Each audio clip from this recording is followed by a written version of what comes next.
नमस्कार, मैं डॉक्टर जितेंद्र कुमार आपका जेके बायोलॉजी क्लास में स्वागत करता हूं और आज हम सेकेंडरी मेटाबोलाइट्स के बारे में चर्चा करेंगे और ये टॉपिक काफ़ी महत्वपूर्ण है और इसे सवाल कंसिस्टेंट एग्जामिनेशन में पूछे जाते हैं। इस वीडियो में हम लोग देखेंगे कि किस तरीके के सवाल सीएसआईआर में पूछे गए, उसको सॉल्व भी करेंगे। साथ साथ हम ये देखेंगे कि क्या सेकेंडरी मेटाबोलाइट्स है और कैसे ये प्राइमरी मेटाबोलाइट्स से डिफरेंट है और कौन कौन से जो पाथवे हैं उस पाथवे के थ्रू सेकेंडरी मेटाबोलाइट्स का सिंथेसिस होता है और कितने तरह के सेकेंडरी मेटाबोलाइट्स या मेजर क्लासेस सेकेंडरी मेटाबोलाइट्स के हैं उसके बारे में हम लोग समझेंगे।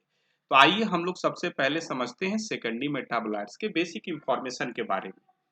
तो सेकेंडरी मेटाबोलाइट्स क्या हैं? स्मॉल ऑर्गेनिक मॉलिक्यूल्स हैं जो कि प्लांट्स के द्वारा सिंथेसिस होते हैं, फंगस के द्वारा भी सिंथेसिस होते हैं और माइक्रोब्स के द्वारा, बैक्टीरिया के द्वारा भी सिंथेसाइज किए जाते हैं। जब इसकी बात करें तो ये सेकेंडरी मेटाबोलाइट जो हैं डायरेक्टली रोल प्ले नहीं करते हैं ग्रोथ में, फोटोसिंथेटिक्स या रिप्रोडक्शन में ऑर्गेनिज्म का कोई रोल प्ले नहीं करते हैं। तो अगला सवाल उठता है कि सेकेंडरी मेटाबोलाइट्स का क्या रोल है प्लांट्स में।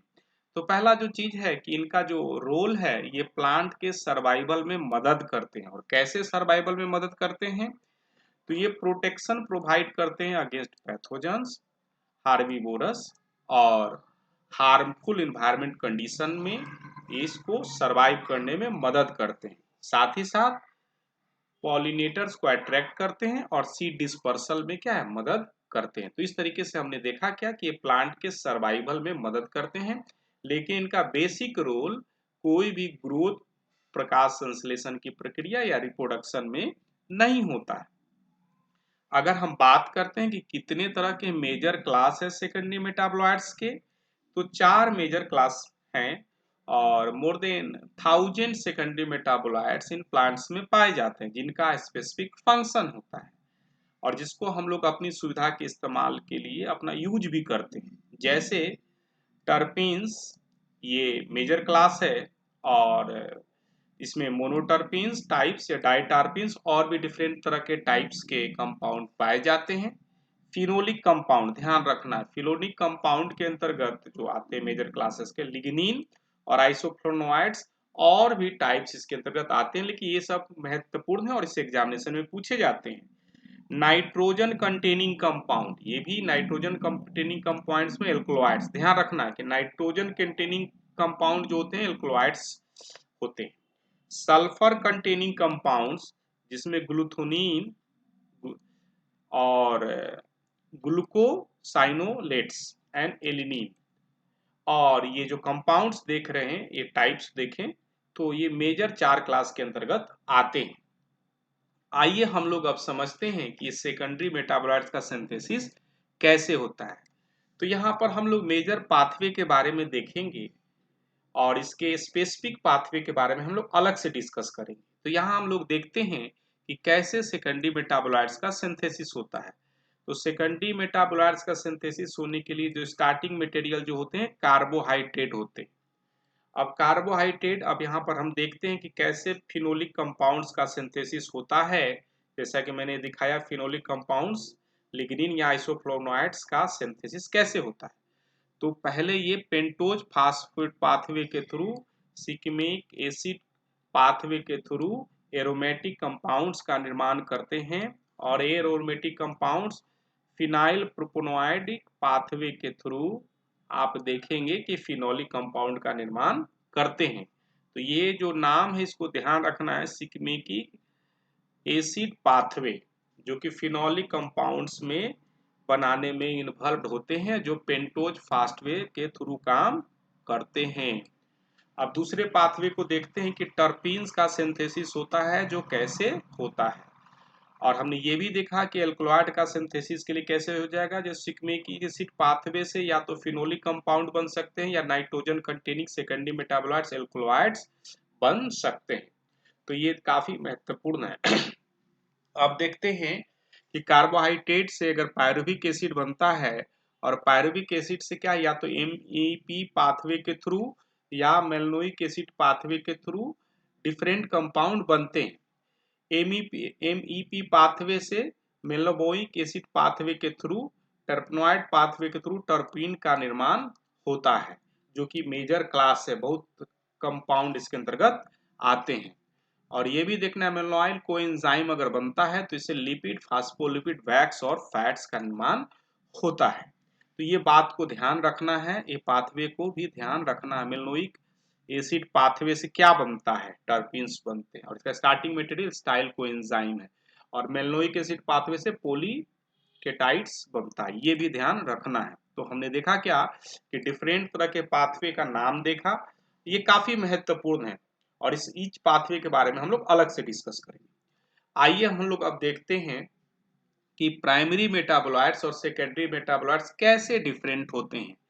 तो प्राइमरी मेटाबोलाइट्स जो होते हैं ग्रोथ में, रिप्रोडक्शन में और डेवलपमेंट में किसी भी ऑर्गेनिज्म को डायरेक्टली इन्वॉल्व होते हैं और ये काफी एसेंशियल होते हैं। अगर प्राइमरी मेटाबोलाइट्स प्लांट में नहीं रहेंगे तो क्या होगा? वो सरवाइव नहीं कर पाएंगे, ग्रोथ नहीं हो पाएगा। ठीक उसी तरीके से जो सेकेंडरी मेटाबोलाइट्स हैं उनका कोई भी रोल ग्रोथ में, डेवलपमेंट में और रिप्रोडक्शन में नहीं है, डायरेक्टली रोल नहीं है। एग्जाम्पल्स की बात करें तो प्राइमरी मेटाबोलाइट्स में कार्बोहाइड्रेट, फैट, प्रोटीन्स हो सकते हैं और ये जो कंपाउंड्स होते हैं same in all compound, same in all plants. मतलब ये जो कंपाउंड देख रहे हैं कि प्राइमरी मेटाबोलाइट सारे तरह के प्लांट्स में पाए जाते हैं। जबकि आप देखेंगे तो सेकेंडरी मेटाबोलाइट जो है यूनिक होता है, डिफरेंट प्लांट में एक यूनिक सेकेंडरी मेटाबोलाइट्स होते हैं और जिसको अगर हमको उससे आइसोलेट करना है उस सेकेंडरी मेटाबोलाइट को, तो उसी प्लांट से हम लोग क्या करेंगे? आइसोलेट करेंगे या प्यूरिफाई करेंगे। अब अगला जो सवाल होता है कि ये बनते कब हैं? तो प्राइमरी मेटाबोलाइट जो है ग्रोथ फेज के दौरान ही बनते हैं, ज्यादा मात्रा में बनते हैं, जबकि इनका जो निर्माण है स्टेशनरी फेज के समय होता है। साथ साथ प्राइमरी मेटाबोलाइट जो होते हैं प्रोड्यूस होते हैं लार्ज क्वांटिटीज में होते हैं, जबकि सेकेंडरी मेटाबोलाइट्स क्या होता है? प्रोडक्शन स्मॉल क्वांटिटीज में होता है। सॉरी। अब हम लोग इससे संबंधित सवाल की चर्चा करते हैं। Which of the following secondary metabolites characterized by the presence of central कांटा atom bounded by the sulfur? मैंने दो बात किया था, सल्फर कंटेनिंग कंपाउंड्स और नाइट्रोजन कंटेनिंग कंपाउंड्स। तो सल्फर कंटेनिंग कंपाउंड्स क्या होते हैं? ग्लूकोसाइनोलेट्स और नाइट्रोजन कंटेनिंग कंपाउंड क्या होता है? एल्कलॉइड्स होते हैं। तो यहाँ पर आप देखेंगे कि आपका पूछा जा रहा है कि सल्फर सुग्लाइसोल group by nitrogen to a sulphonated oxygen group. तो ये जो कैरेक्टर है ग्लूकोसाइनोलेट्स ग्रुप का कैरेक्टर है, तो इस तरीके से इसका आंसर ये होगा। अब ये सवाल देखिए 2000 जून में पूछा गया CSIR में, कैसे following statement made the regarding secondary metabolites of plant, और आप इसमें चूज करना है, आपको क्या चूज करना है? करेक्ट ऑप्शन को आपको क्या करना है? चूज करना है। तो आप देखिए क्या कह रहा है। पहला चीज है secondary metabolites are constitutively produce in all plant, all cell of the plant during the entire life, जो कि स्टेटमेंट सही नहीं है। सारे सेल में इसका प्रोडक्शन नहीं होता है। प्राइमरी मेटाबोलाइट्स का हो सकता है, सेकेंडरी मेटाबोलाइट्स का प्रोडक्शन नहीं हो सकता है और थ्रू द इंटायर लाइफ नहीं होता है, कभी स्पेसिफिक टाइम में स्टेशनरी फेज में ही होता है। सिग्नल के लिए तरह काम करते हैं, एडवर्स कंडीशन में सरवाइव कर सकते हैं, सही है। वोलाटाइल कंपाउंड हो सकते हैं, कंट्रीब्यूट टू द कलर हो सकते हैं, BCD सही है आपका इस तरीके से। तो इसका आंसर जो होगा आपका सेकंड सही है। आइए हम लोग अब देखते हैं, ये सवाल 2013 में पूछा गया है। ये क्या कह रहा है कि secondary metabolites diverse array of organic compound, the followings are the certain statement about the secondary metabolites. Statement आपका दिया गया है और आपको चूज करना है कि कौन सा स्टेटमेंट, क्या कॉम्बिनेशन क्या है, करेक्ट है। तो पहला जो स्टेटमेंट देखिए, the protect secondary metabolites protect against being eaten by the herbivores और infected by the microbial pathogen, बिल्कुल सही है, प्रोटेक्शन का काम करते। तो स्टेटमेंट क्या है? बिल्कुल आपका सही है। दूसरा जो चीज देखिए क्या है कि terpenes are the large class of secondary metabolites, बिल्कुल सही है, large class of secondary metabolites है। Synthesise by the MEP pathway और सिग्मिक एसिड पाथवे, नहीं, MEP पाथवे के थ्रू होता है लेकिन सिग्मिक एसिड पाथवे के थ्रू नहीं होता। ये फिनोलिक कंपाउंड इसके थ्रू होता है। आप देख सकते हैं, इस स्लाइड्स को आप देख सकते हैं कि सिग्मिक एसिड पाथवे की तरफ फिनोलिक कंपाउंड का सिंथेसिस होता है। टर्पीन्स का MEP पाथवे के थ्रू तो होता है लेकिन सिग्मिक एसिड पाथवे के थ्रू टर्पीन्स का सिंथेसिस नहीं होता है। तो आपने देखा क्या कि जो स्टेटमेंट है ये आपका क्या हो जाएगा, अगर ये नहीं रहता तो सही हो सकता था, लेकिन ये दोनों है इसलिए क्या हो जाएगा, ये ऑप्शन गलत हो जाएगा। They are most abundant class of phenolic compounds in plant derived for the phenylalanine, बिल्कुल सही है कि फिनॉल एलानिन से क्या मोस्ट फिनोलिक कंपाउंड जो होते हैं सिंथेसिस होते हैं। आप देख सकते हैं कि फिनाइल प्रोपोनोइक पाथवे के थ्रू, फिनाइल के थ्रू प्रोपोफिनोलिक कंपाउंड का सिंथेसिस होता है। तो ये भी स्टेटमेंट आपका क्या है, सही है।